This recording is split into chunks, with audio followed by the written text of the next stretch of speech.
吁！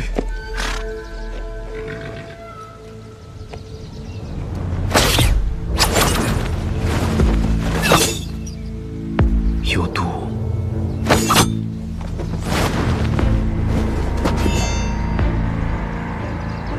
什么意思啊？想造反是不是？我可是你们大家长。小心，他没有中毒。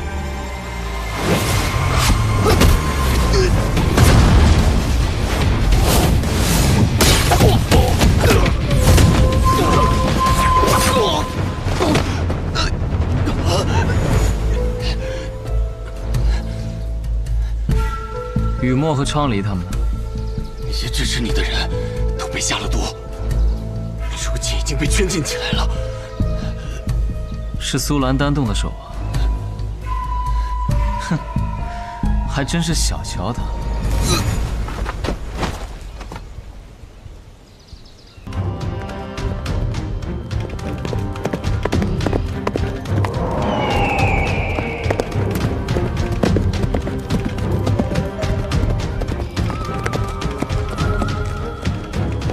今天敞开了吃啊！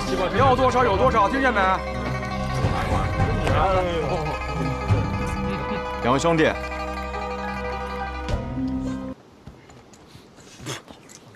张荣，真不错。哎，谁呀？敢闯我们无双城的关卡？抱歉，方才见诸位兄弟没空理我，便自作主张。我有无双令，此行是因为定了无双城中月霞铁匠铺的追魂弩，特地前来取货的。不对，不对，有何不对？先出无双令，再进无双城。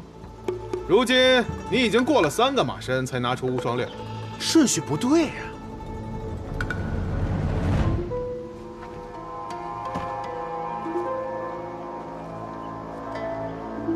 多有冒犯，我现在要过去，可以吗？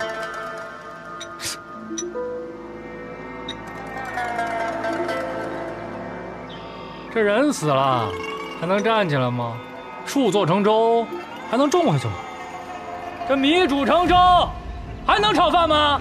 不能，不对啊！那敢问这位兄弟，如何才对？这3个马身，1个马身1000两，3个马身3000两。这位兄弟说笑了，我那追魂弩根本不值这3000两，我就算是需要它，也不至于做这么赔本的买卖。相信无双城名扬天下，也不缺这3000两吧？无双城不缺，我缺。更何况你一个戴着面纱、不以真容见人的过客，我怎知道你这面纱之下是何心肠？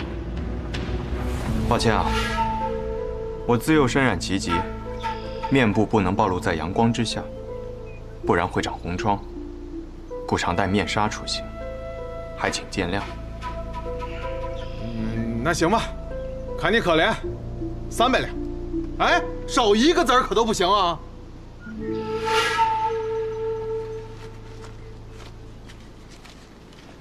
拿来吧你，走吧走吧。这回发了，可不嘛，这么多，掉一半吧，一会儿，快回来。哎，只有咱俩。等等。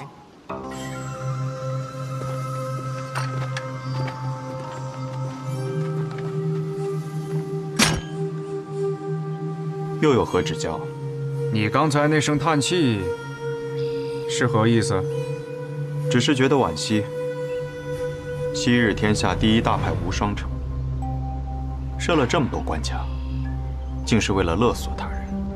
我素来仰慕无双城之威名，今日一见，很是失望。昔日，小子，我们无双城从来都是天下第一的大派，你在这里胡言乱语，不怕死吗？如今江湖之上，天下第一自然是雪月城。我相信这并不是我自己认为的。若诸位觉得无双城更强，那么请问，当年胜过叶鼎之半掌，拯救天下的人是谁？如今位列5大剑仙，以诚为名的剑客是谁？天下第一的枪仙又是谁？这些人皆不在无双城，为何无双天下第一？你小子！司徒，把银票还给他。大师兄，还给他！可这，给，拿走拿走。你说的对，我们这么做确实令人不齿，但是你刚才侮辱我们无双城的话，我可没办法轻易原谅。可否敢与我战上一场？从天下方到此处，我对无双城很是失望，失望到现在便想离开了。看来不教训一下你，你是真不识好歹。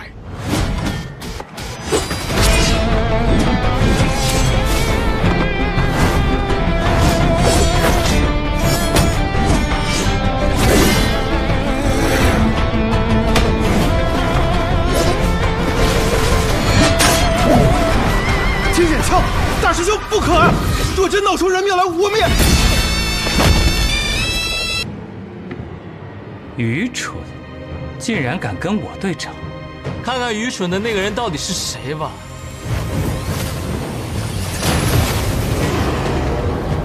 成河，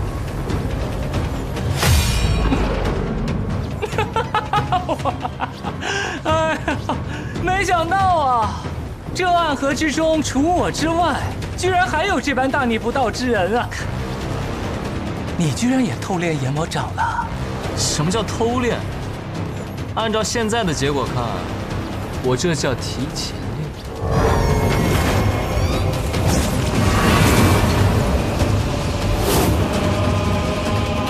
实在是太可惜了，你的炎魔掌修炼若是再高一个境界，就能胜过我了。只可惜阎罗十殿，一殿一生死，你棋差一招。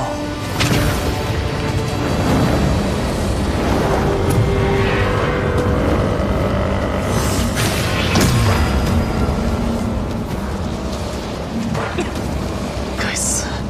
是棺材里爬出来的家伙，内力怎么会如此深厚？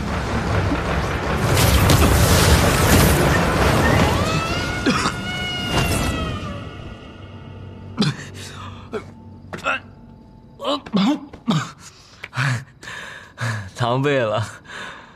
成河，你真的想带领他们走向彼岸吗？自然，虽然这只是一个开始。远离纷争，总是我的一厢情愿。既然命运如此，那便挥剑斩断。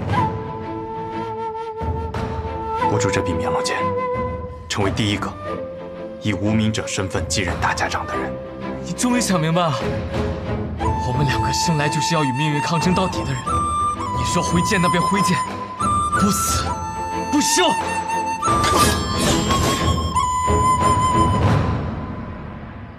我为你寻找这一剑之计。狂妄！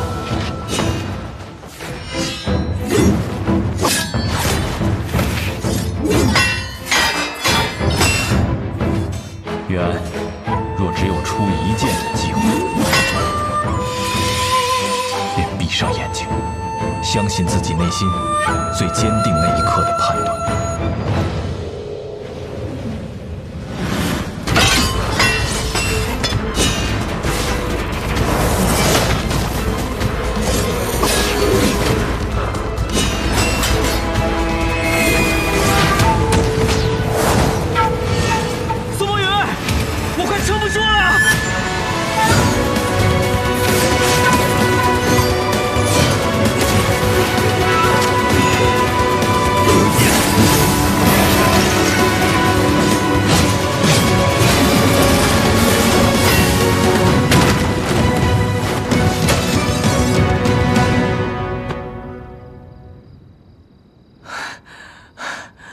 差不多了。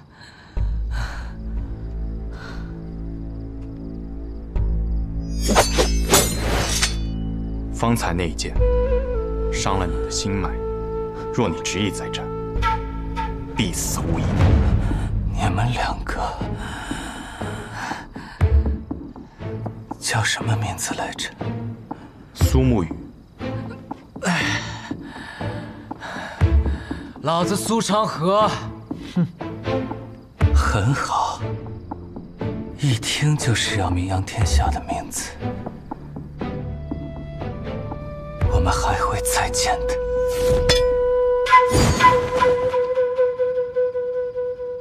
很好，的确是两个了不起的家伙呀。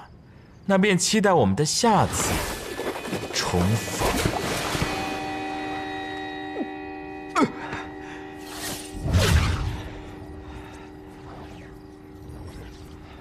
苏沐雨，你如果真的不想当，那我们之前的约定就算作废了。至于你说的那些幕后势力，我也很快就会将他们连根拔起。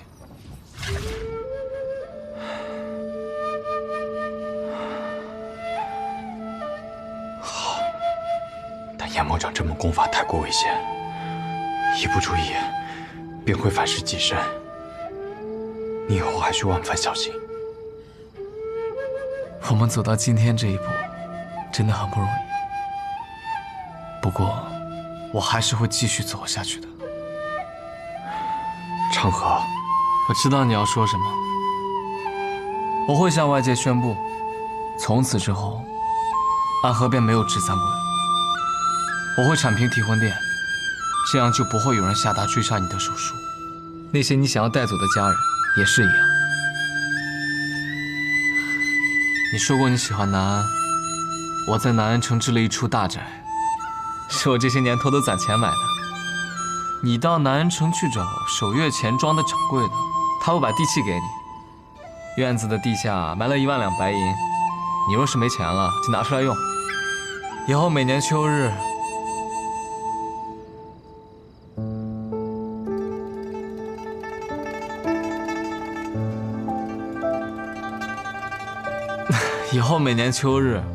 南安城桂花满城的时候，我会去找你饮酒。当然，你不想让任何人，包括我知道你行踪的话，你也可以不要那间宅子，转手卖给守月钱庄的掌柜的就行。但是，每年秋日，南安城桂花开时，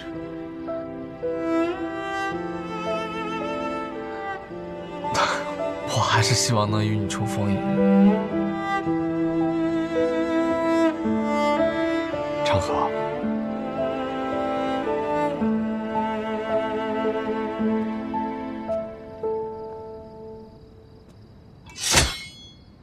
你本来就不属于这个地方，离开这儿也是必然。而我，从小就是从尸堆里爬出来的，生命在我这里，本来就是不值一提的东西。我离开了，反而不知道去哪儿。但你这个人其实很笨，你不喜欢杀人，却又只精通这个，别的什么都不懂。你做了多少年的鬼，身上还是穷得叮当响。你这样的人到俗世间，你一定会被骗的。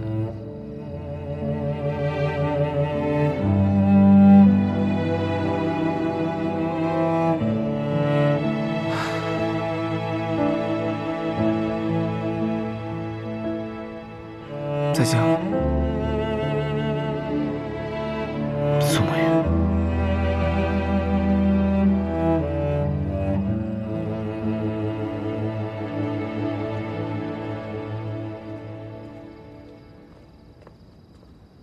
你说我笨，但你其实也很笨。你还记得我们第一次任务，一起去洛河城杀那贪污赈灾粮的李欢吗？明明一件便可解决的事情，你却硬要顺藤摸瓜，将他在世上所有的金银财宝一并拿走。结果呢？我们被32名六扇门捕快围攻，差点就要死在那府宅之中。那不是因为……闭嘴！还有一次，我们一起去雪河山庄对付刀魁王八，你非要去他的藏书阁看一眼，说要搜罗秘籍。最后我们被机关所困，幸好我身上还带着些干粮藏着，硬挺着熬过了3天3夜，等来了援兵，不然我们早就饿死了。哎呀，那不是没饿死，还有岭南那次，东海那次，雷家堡那次，哪一次不是你把一个简单的任务捅出了天大的窟窿？你若做了大家长，你的贪婪和野心会如潮水般涌起，然后将那些跟随你的人全部一个个都淹死。你若没了束缚，只会成为一个疯子。所以，我来和你一同平息风浪吧。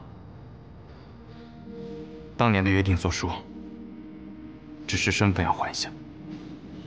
苏长河，出去之后，你继任大家长之位，我统帅苏家。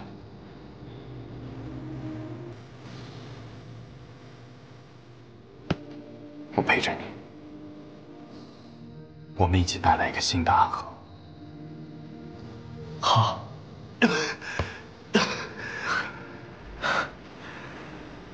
倒是像鬼窥案那一次，只不过那一次是你扶着我。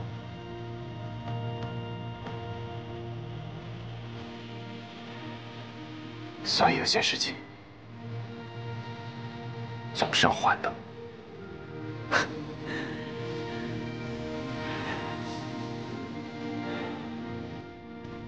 其实，一直到最后一刻，我都不认为你会留下来。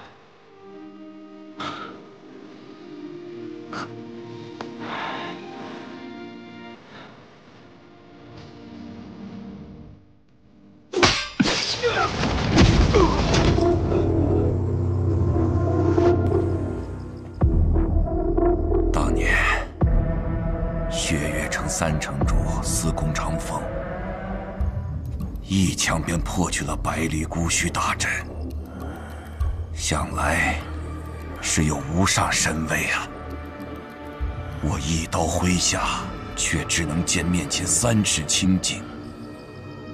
这一仗打得真是艰难啊！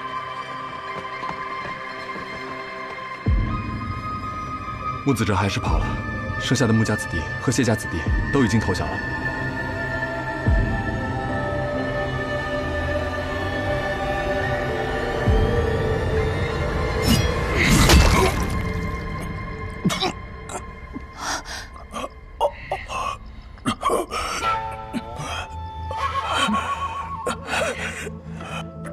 这究竟是怎么回事啊？3家已成过往，新的安和即将走向彼岸。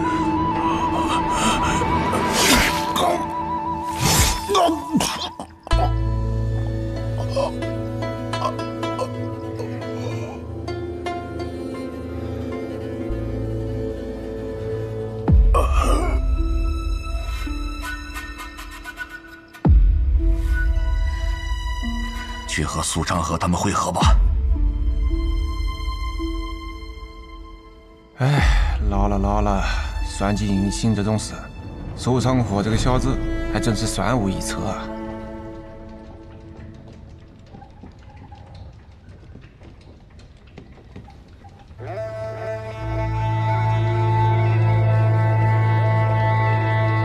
你做了一个可怕的决定，大家长。我已经不是大家长了。我姓过穆，也姓过苏，却从未能走出过这片河。或许这样的变革能够带来新的安和，能够成为这个天下不一样的那个影子。天真呐，影子就是影子，走不到光明的地方的，那我便看看。只是大家长，无论结局如何，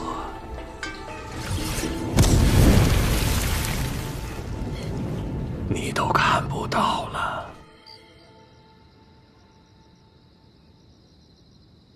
苏家苏昌河得先任大家长认可，赐绵龙剑，即今日起任暗河大家长之位。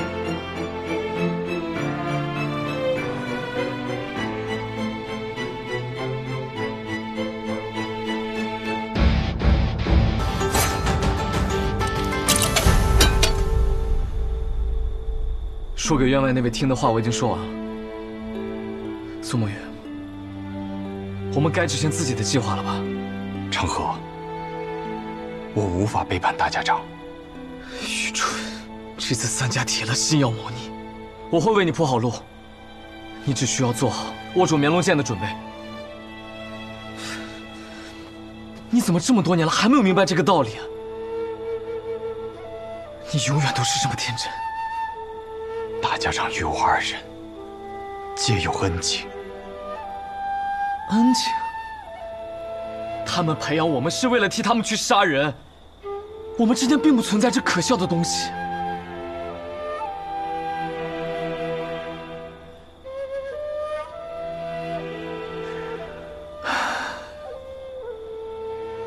只有你真的把安河当成了自己的家。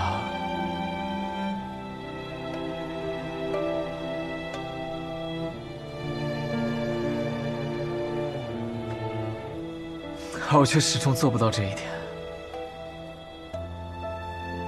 对于我而言，这里只是一个交换利益的地方罢了。他给我们庇护，我们为他杀人。所谓的家人，不过是虚伪的说辞。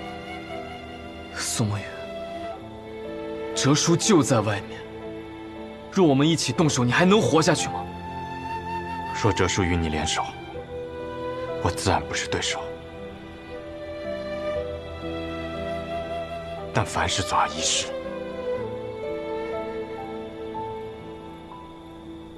你要是说得通，你就不是苏沐雨。我真傻，和你白费这么多口舌。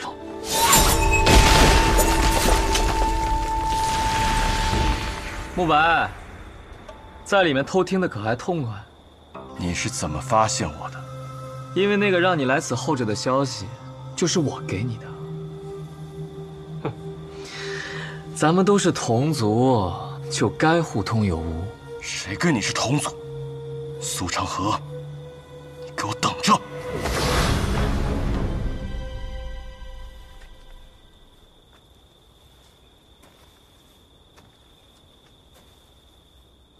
长河，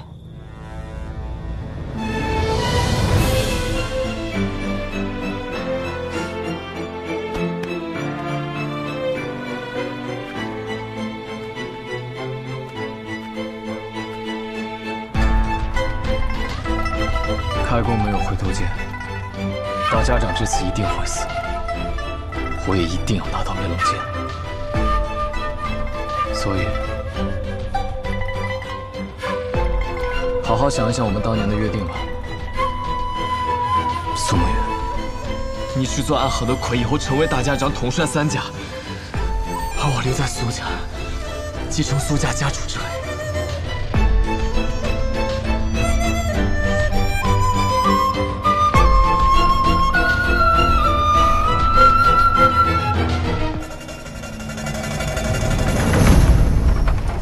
这马车真有意思啊！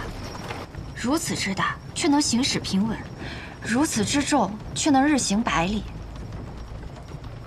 这是搬家搬三爷捣鼓出来的玩意儿，能不有意思吗？走好这架马车10日以后，他便死了，生病死了。那我若是治好了大家长，我不会得病死了吧？神医多虑了，你可是神医呀！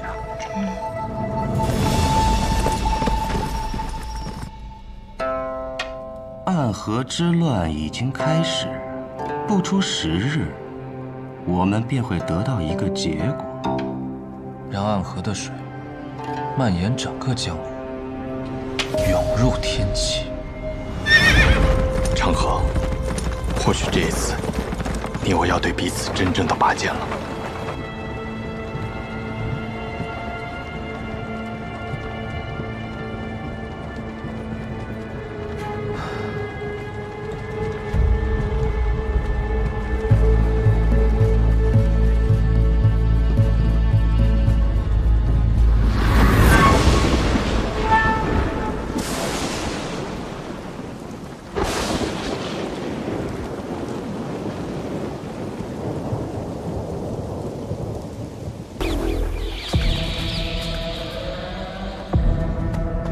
宇哥，你赢不了的。三家家主对大家长这个位置觊觎很久，这个机会他们不可能放过。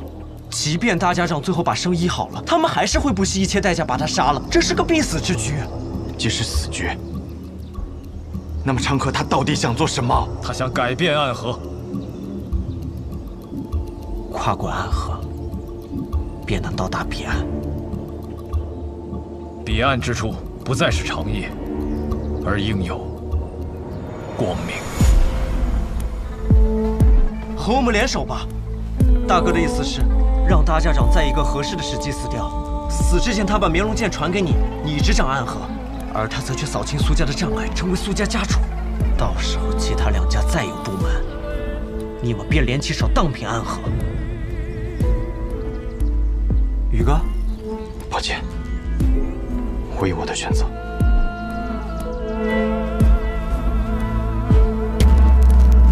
大哥说了，若你拒绝，那他就自己当这个三家之主。到时候不管谁挡在他面前，他都会杀死，包括你，他这一生最好的朋友。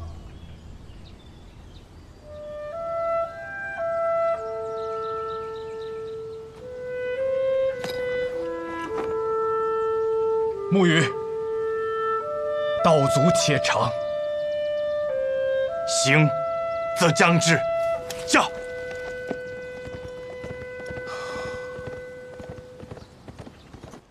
先中毒，再解毒，以身试毒。倒是有种不疯魔不成活的意思。只是我不太明白，为了几张银票，神医愿意为我以身试毒？自然是不愿意啊，我又不傻。不过我有一个办法，既能感同身受的了解大家长体内的毒，但同时又不会死。什么办法？移魂大法。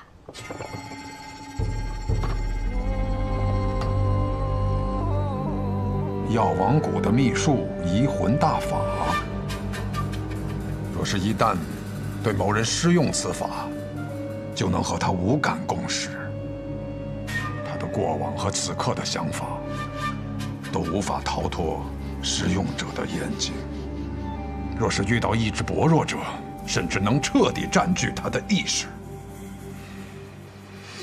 我初听到此门功法，还曾感慨，这哪里是医术，分明是邪术。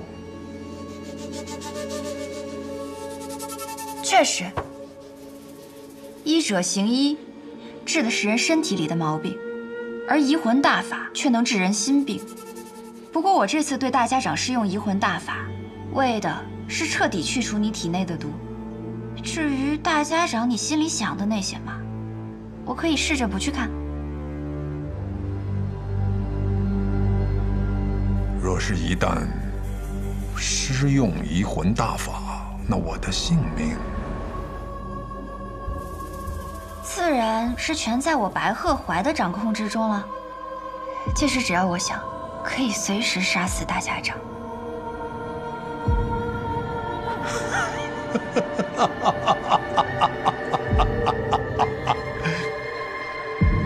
我想试试。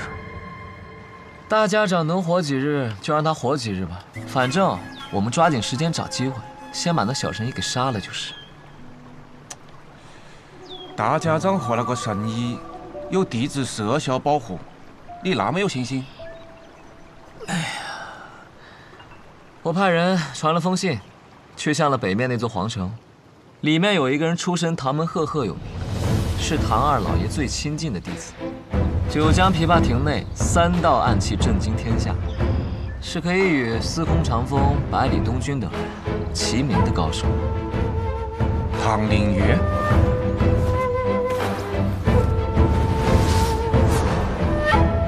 我不知道大家长为什么要杀唐二老爷，但我知道唐二老爷死了，最想报仇的人一定是唐灵月。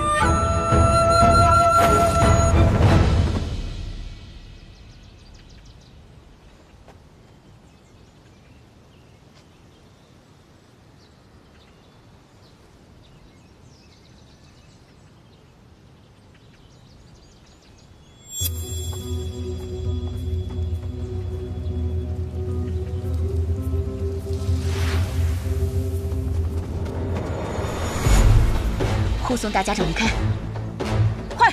是。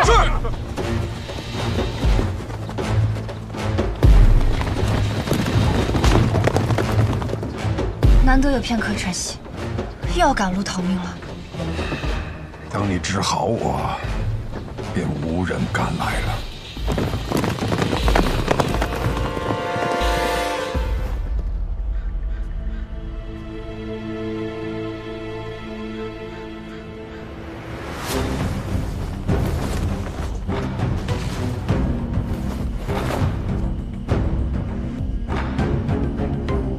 找到你们了，暗河。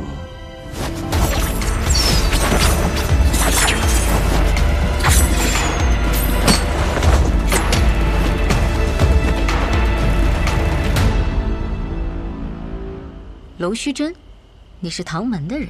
唐门，唐连月。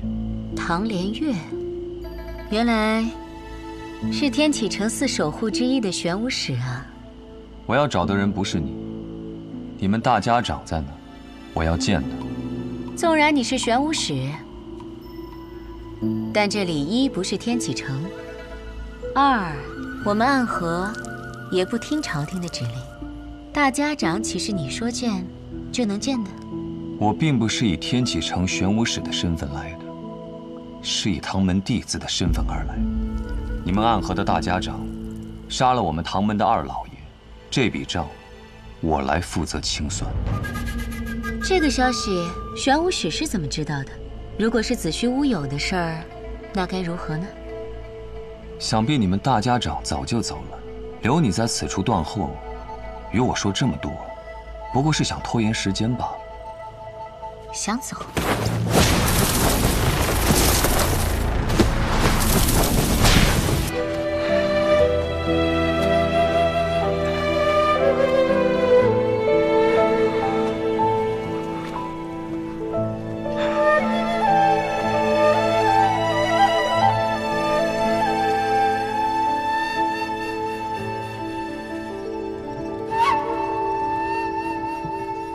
谁先了？啊，做了一个很长很长的梦，梦到一些很久以前的事儿。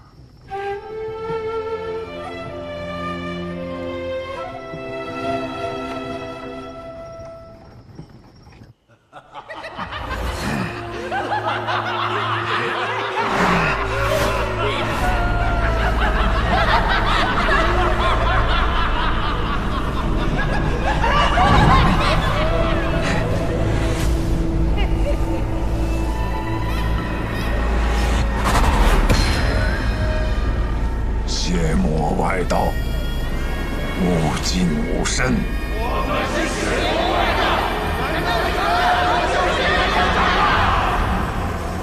不过是些魔障，看我一剑斩了你们！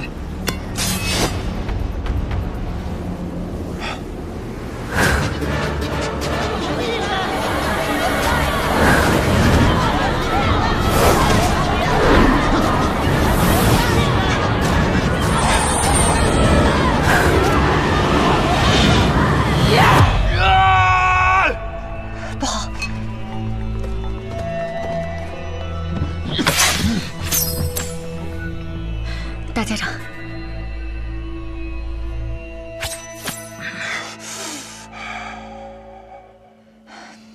人在虚弱时，邪气便会找机会侵染人的身子。做噩梦是正常的事，大家长不必担心。大家长可还安好？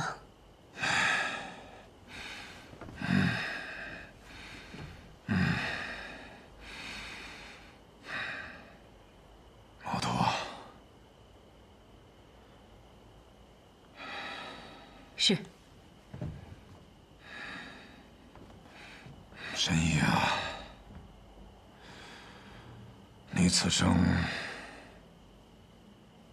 救过多少人？这我哪里记得得？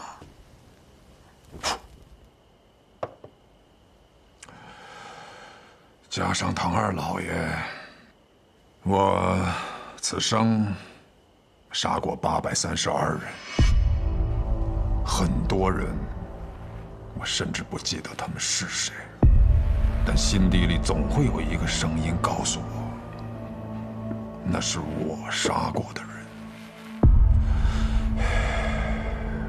其实我不怕这样的梦。当他们出现的时候，我会拿起手边的剑，将他们斩杀得一干二净。我既然杀得了他们一次，那么自然我能杀得了他们第2次、第3次。无论是梦境还是现实，都不会有任何区别。但这一次，当我拔剑的时候，发现手里的剑已经断了，需要让沐雨快些回来。难道大家长就不害怕他在这个时候背叛你吗？不会的。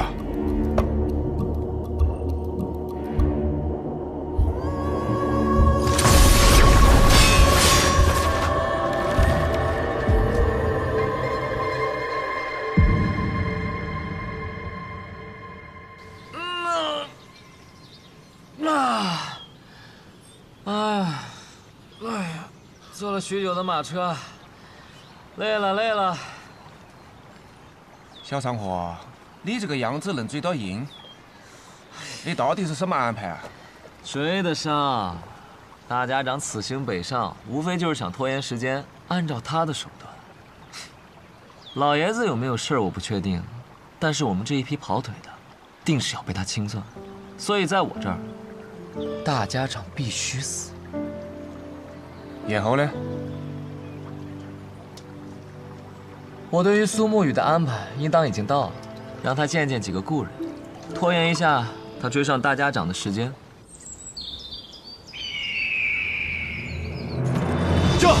驾！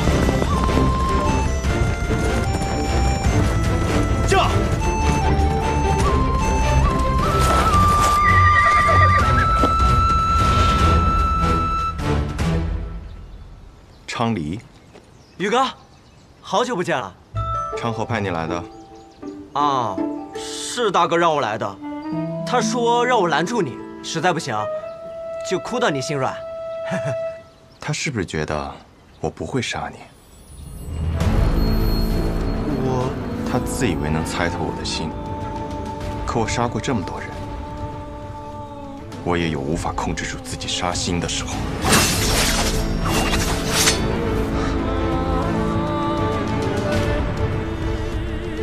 若我想杀你，你早就死了。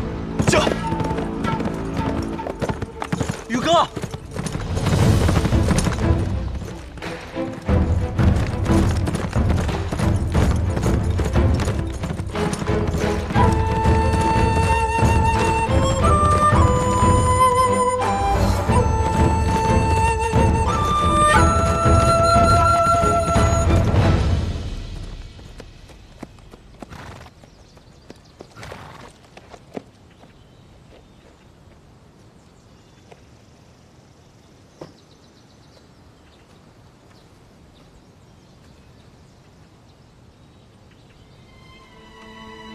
老师，你口中的老师这2个字，放在我的身上，我可不敢当。苏轼先生，许久不见了，苏沐雨。昌河为了拦住我，居然把你也请来了。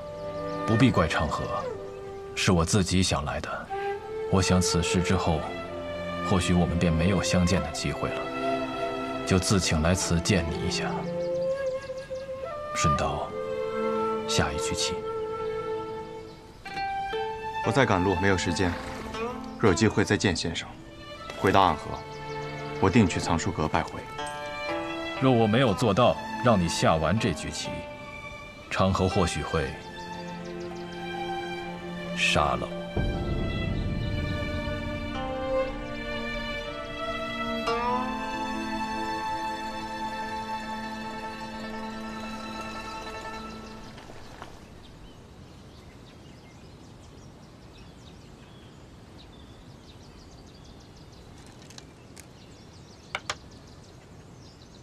先生来此，是想劝我和昌河联手。你们是暗河这100年来最不可思议的搭档，一起联手破过许多危局。这一次，我相信你们一样可以做到。我听昌河说，4年前你们做过一个决定，他当上苏家家主，你当上大家长，成为执掌暗河的新主人。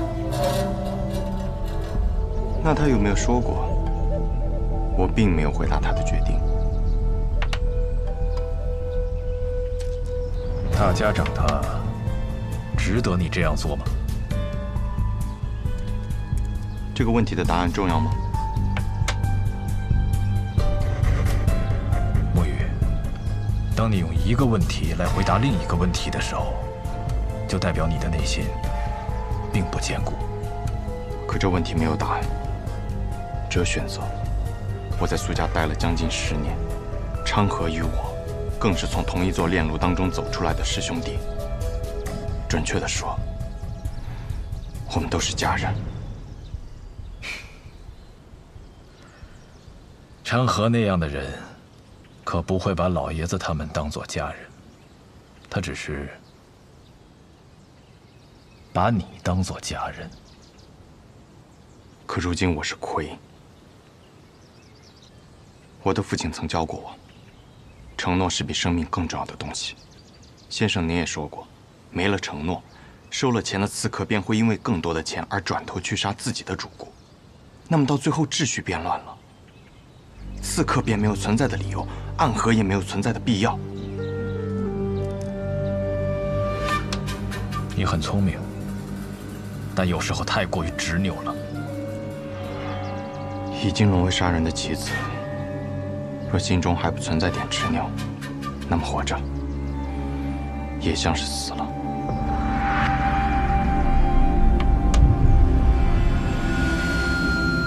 先生，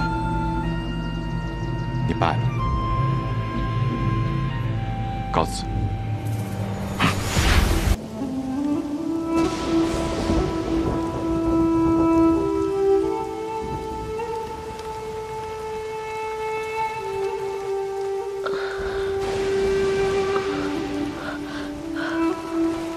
这么多年为我点灯的童子，他是唯一一个任务结束还能够活着的。要带他回去吗？不必了。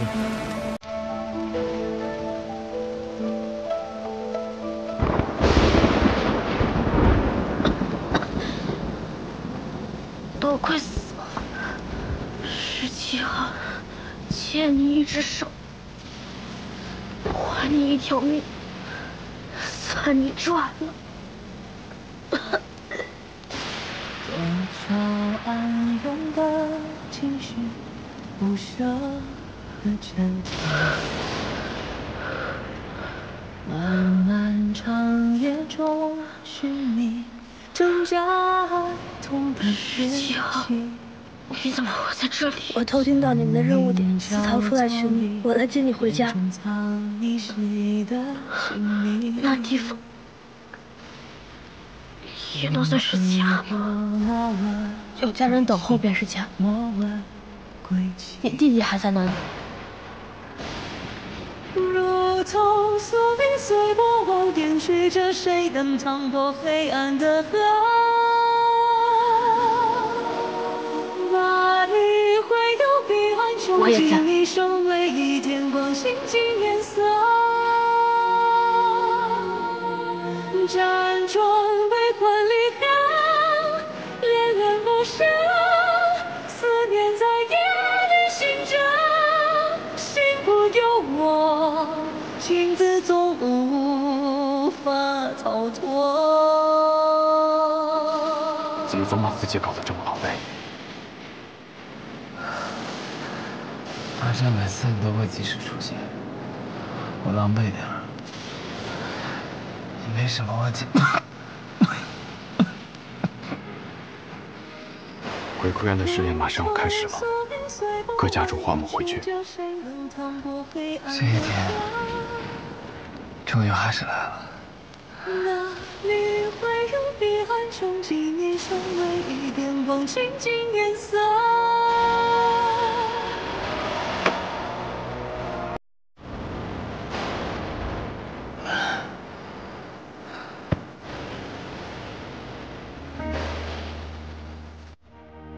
想必你们已经有所了解，待会儿时辰一到，你们就会前往鬼窟渊。每组10个人，只允许留下1个。第一组86号、18号、74号、42号、34号、26号、17号、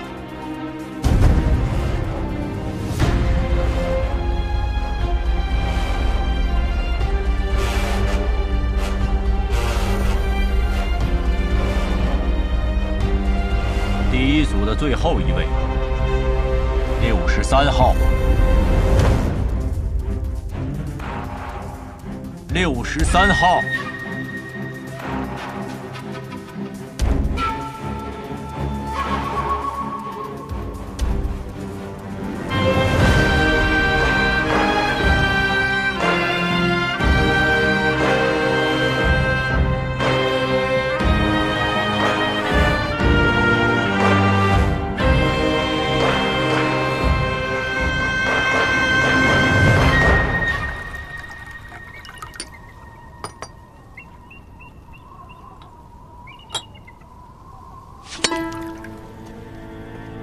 谁惹了木秋兄啊？生这么大的气！穆子哲，你明知这2人是我苏家属意的，你这般行事，是要与我苏家为敌吗？别给我扣这么大的罪名，我可不敢。我只是在尽我总教习的职责罢了。职责？不把过强的2个人放在同一组，这是3家都默认的。你就不怕我上报提魂殿吗？等他们情深意重，把彼此看成兄弟的时候，再让他们自相残杀。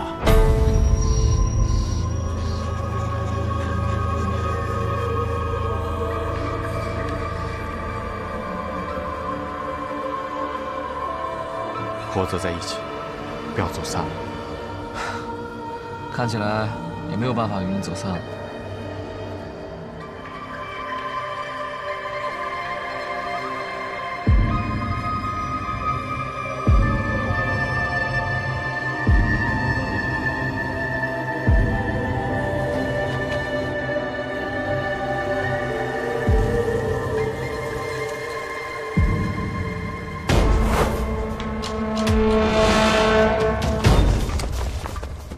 全都来了。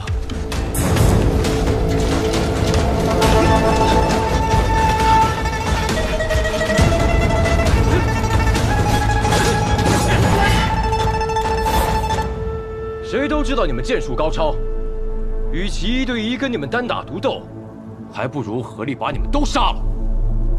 我们剩下的再斗，还有几分生机。那便来吧。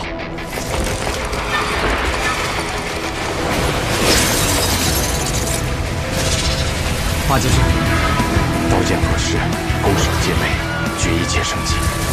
要胜此战，唯有一途，一儿入局。我为儿。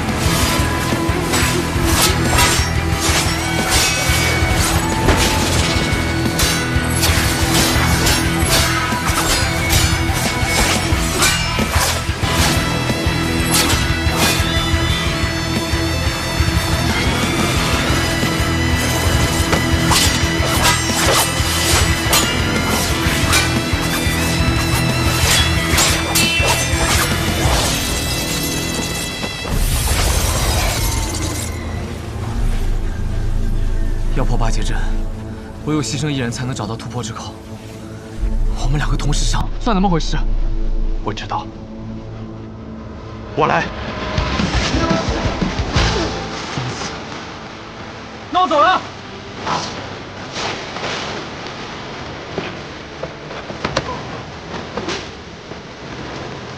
破茧之口。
只剩我们两个人了，所以，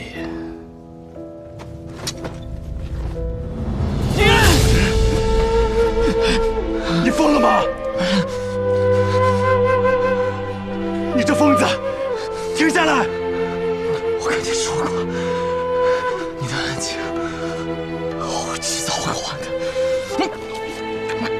我不需要你还。 你此前替我做点灯童子的时候，已是还了。暗河的规矩，10个人只有1个人能走出鬼窟园，成为3家之人。你若不成我的情，我们2个人都得死。一定会有办法的。我去和他们说，他们享有最顶尖的资格，而我们俩是他们这些年里遇到最好的种子。 他们不会愿意就这么失去我们的。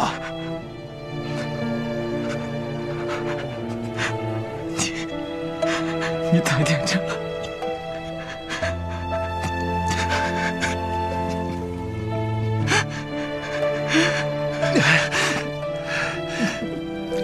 你把手放开！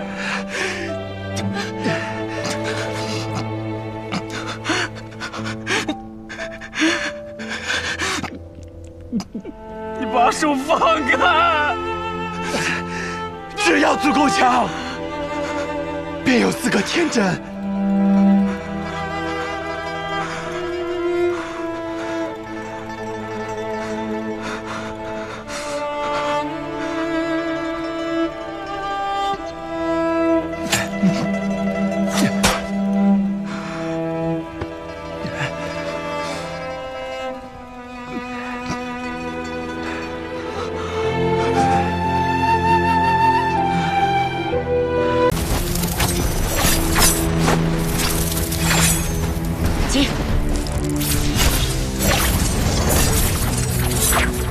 这样精妙的暗器手法，这就是白小堂冠绝榜上数一数二的高手吗？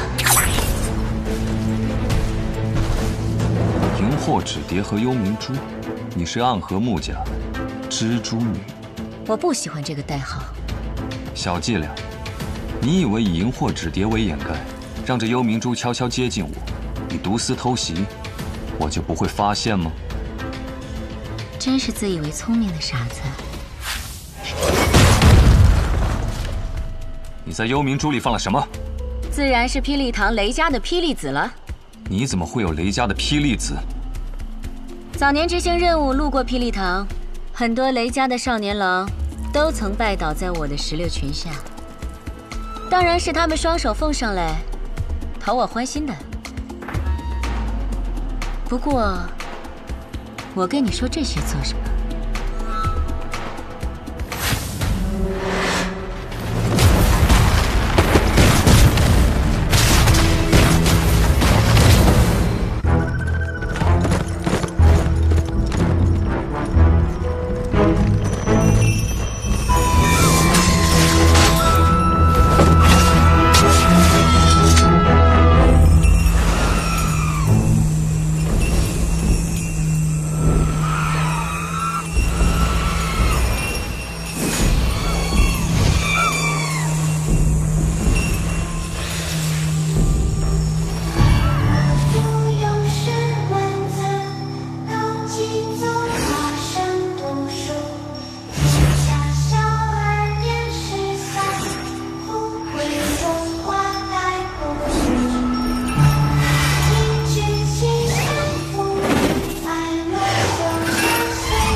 可曾记得昔日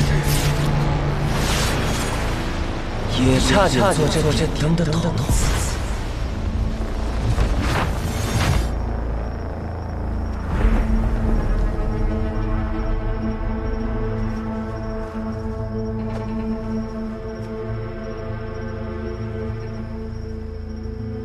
穆家穆英真，你敢与我动手，是想叛离暗河吗？是吗？可我得到的消息是你暗算大家长，意图谋反。我来此杀你，是奉家族之命，救出大家长。看来穆家还真是一片忠心啊。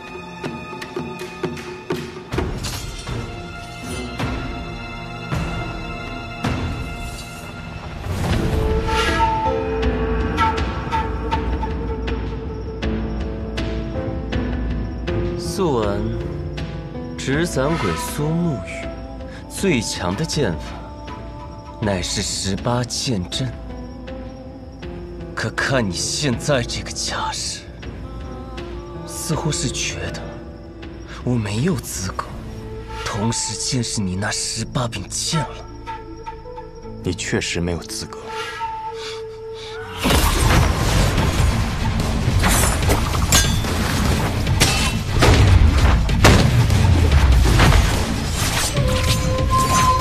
当年本该是你去的，可苏昌河代替你做了这点灯的少爷。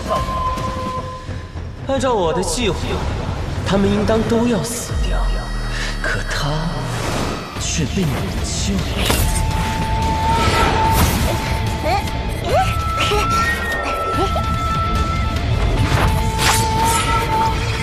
我想我明白为何他要替你。如果当年点灯的人是你，你必死无疑。实在没想到，苏家赫赫有名的纸伞鬼，从尸体遍地的炼炉中爬出来的无名者，如今的朱影首领回，居然是一个心存善念的人，舍不得对孩子下手。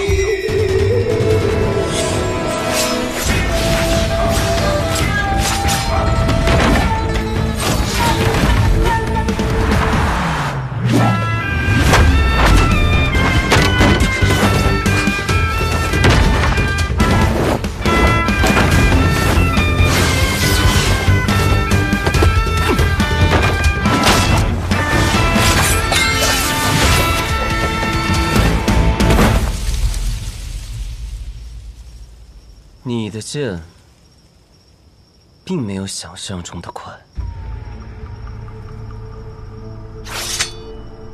是吗？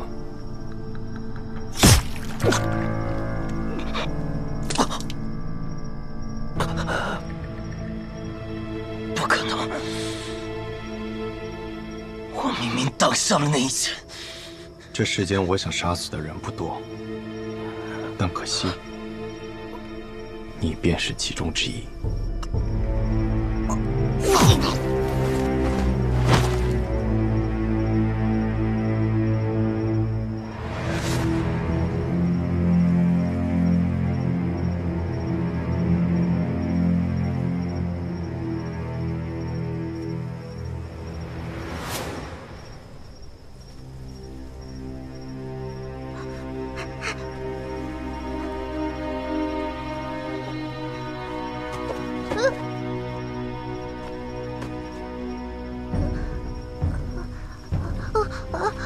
别怕，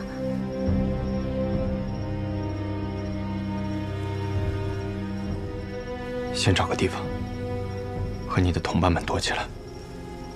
这场纷争怕是要持续很久。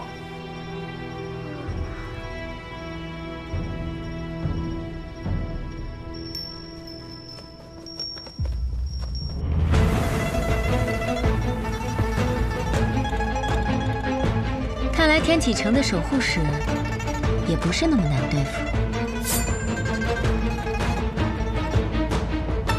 我们唐门并不怕雷家堡，所以我也不怕你的霹雳子。你再动，我便只能杀了你。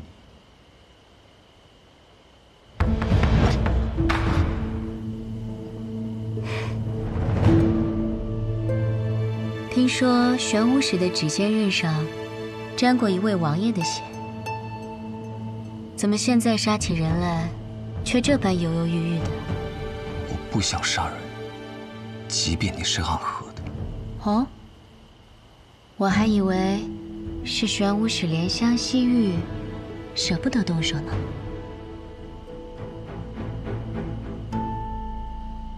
傻瓜。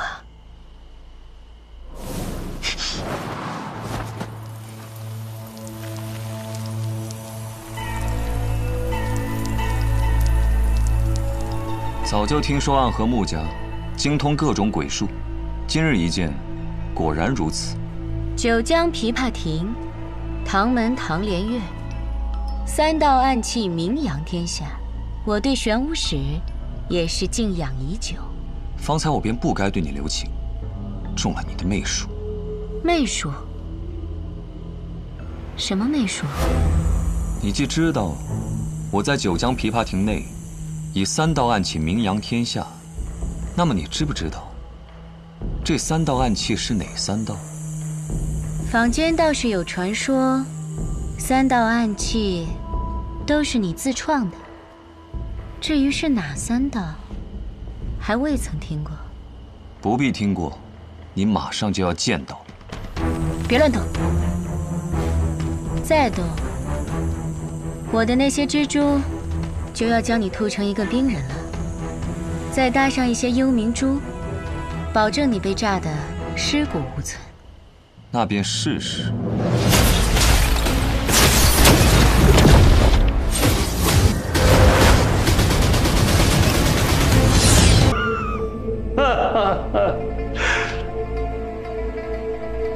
好，赵哥，你的寸之剑的确厉害，但想胜过我并不容易。我的剑虽然断了，但我依然是苏景辉。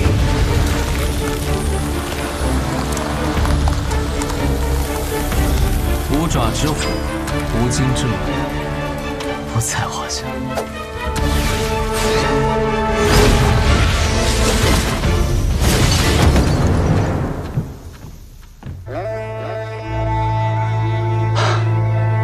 好身手！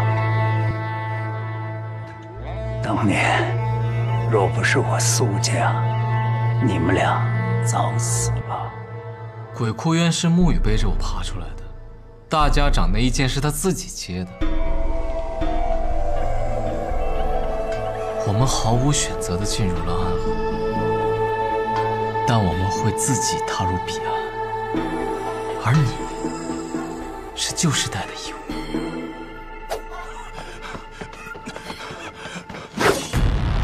你受了内伤，不是我们的对手。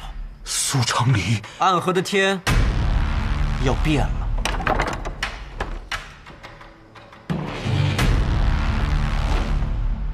邱叔是不是在想，如果出来的是老爷子就好？你执行过那么多次天自己的任务，每一次出手都定有必胜的把握。想必你等这一刻也已经等了很久了，而这一次的结果也定和往常一样。邱叔还真是了解我，真是令人感动。我花了整整6年的时间集结起了这个组织，它的名字叫做彼岸。彼岸？你想改变暗河？没错，跨过暗河便能到达彼岸。彼岸之处不再有黑暗，而是光明。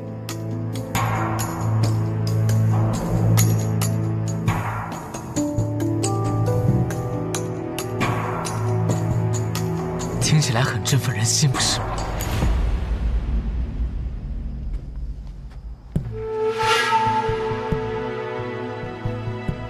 邱叔是本家族人，从出生开始便当做一个刺客来培养。当真会有人愿意作为一个杀人的工具而出生吗？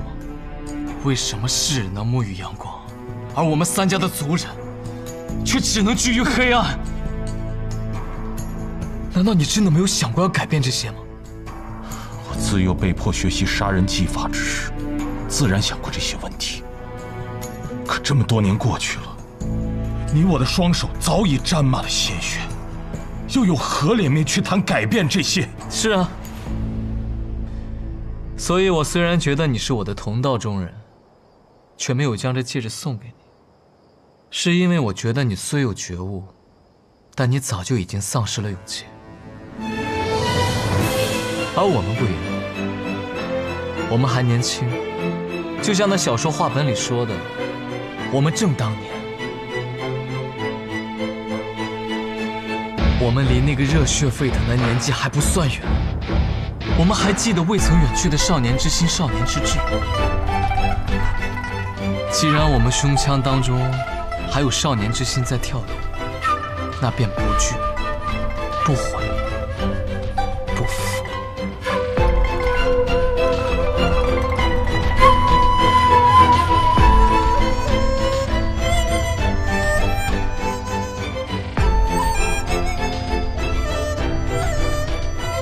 你杀了老爷子吗？邱叔，你是个不错的人，是在这个污秽不堪的暗河之中少有值得被尊敬的人。新的暗河不再需要苏静华，他没有死，你带着他离开吧，好好活着吧。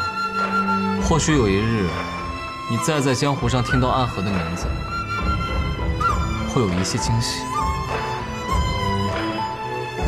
好，我等着。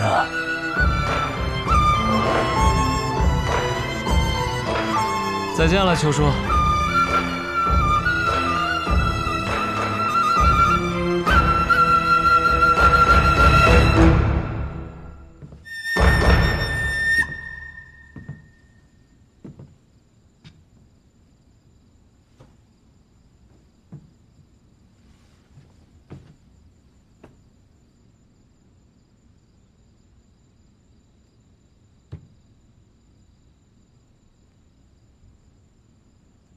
大哥，苏家其余弟子已被控制。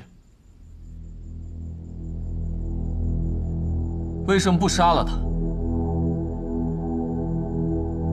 是啊，为什么呢？我们接下来有什么计划？是去穆家那里，择机出手。苏沐雨去哪儿了？宇哥回了朱巢。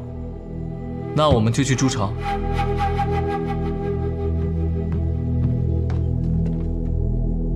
连龙剑被穆慈灵带走，现在在穆家手里，我们去朱巢又有何用？如今谢家已经去围堵穆家驻地了，我们何不趁他们两败俱伤之时抢夺绵龙剑？彼岸成立那天起，我们便在为今天做准备。你身为我们的首领，不应当这个时候徇私，去保护你兄弟的命。你说什么？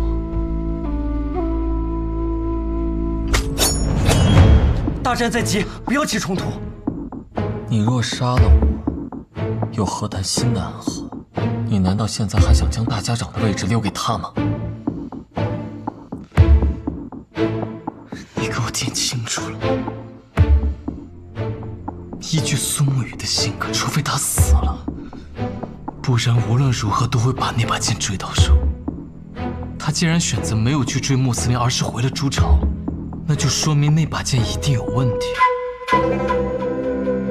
也就像谢霸那样的傻子才会去跟穆家拼个你死我活。你如果也这么蠢的话，那你就去陪葬吧。既然如此，说清楚就好了，何必这样？大哥，另外，有句话你确实说对了。苏沐雨这条命我还真就保下了，任何人都可以死，唯独苏沐雨不行。不行就是不行，除非我死了。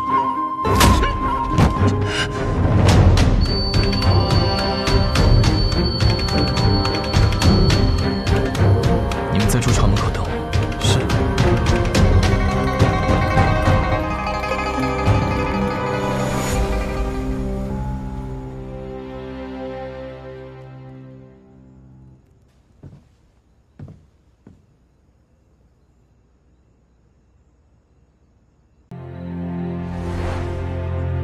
去天启城吧，只要你踏足天启，那座城就会有人找上你。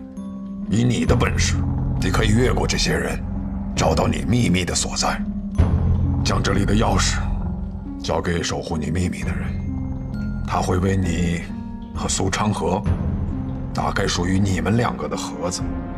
从此之后，你们俩的名字便会在暗河之中永远抹去。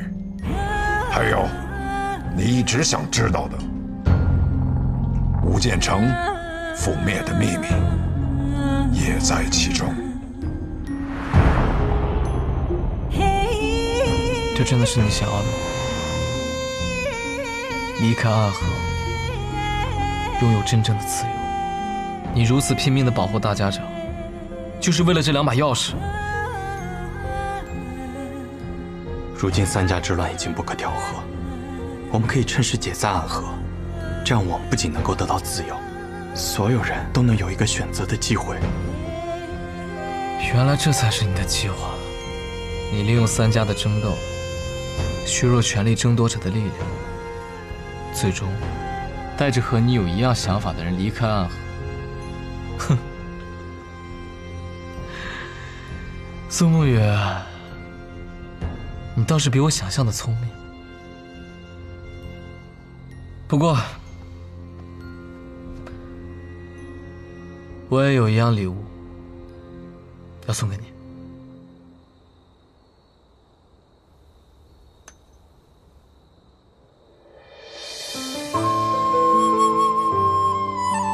彼岸，跨过暗河，便能到达彼岸。彼岸之处，不应是长夜，而应有光明。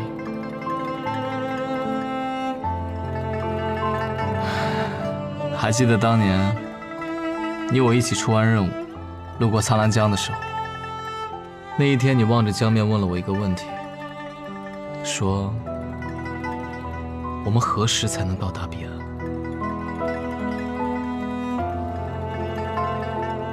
而我此刻想要告诉你，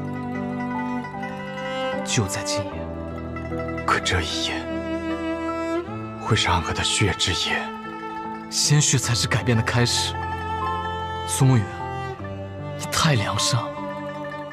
每个人都有自己做事的底线，而你的底线比我的上限还高，真是令人懊恼。我真是懊恼了很多年。你若还是要拦着我，那不如我们打一架吧，谁赢了便听谁的。你赢了，我随你解散暗河；我赢了，你跟我迈向彼岸。成河，没有人比我更了解你。你可以带领暗河走向光明，可你的野心也会让很多人步入深渊。而且暗河并非你想象的这么简单，在大家长和提魂殿的背后，还有一股更强大的势力。更强大的势力？是。就算你我二人成为了大家长和苏家家主，也无法成为握剑之人，因为就算是大家长，也不过是别人手中的一柄剑。既然我们能够建立新的暗河，那这暗河便属于我们兄弟二人。历史背后的手，还有那些执迷不悟的家主，终究会被我们斩于马下。苏沐雨，你什么时候变得这么胆小了？对抗他们会死很多人，付出很多代价。我希望他们都能够好好的活下去。如你所言，我是一个有野心的人，不像你，就想做闲云野鹤。苏沐雨，我们始终都是两条路上的人。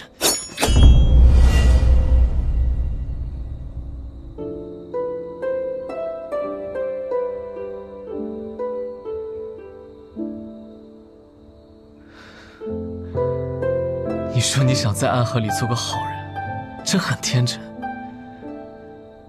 你不想杀的人，我替你杀；你不想承担的罪孽，我来替你承担。甚至你想离开暗河，我也可以为你铺路。但唯独你死了，我不能为你送葬。即便他们叫我送葬师。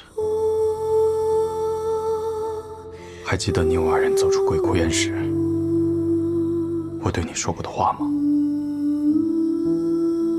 只要足够强，便有资格天真。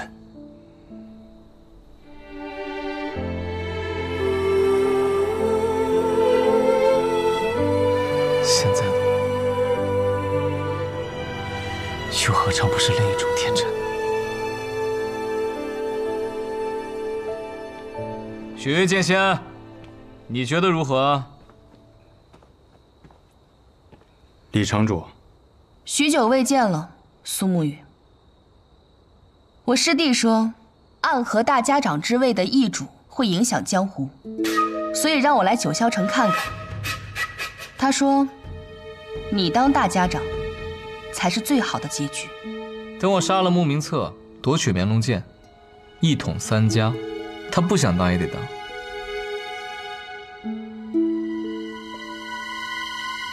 我信你，你虽然很坏，但是言出必行。你眼光真不错，你替我拖着他，我去办正事。但我现在看到了更好的结果。什么？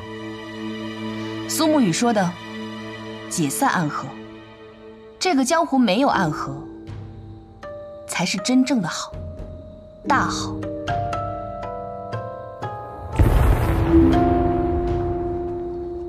是朱少，成河，你的人动手了。我不在，他们怎么敢动？是唐连月，他有属于自己的仇要报。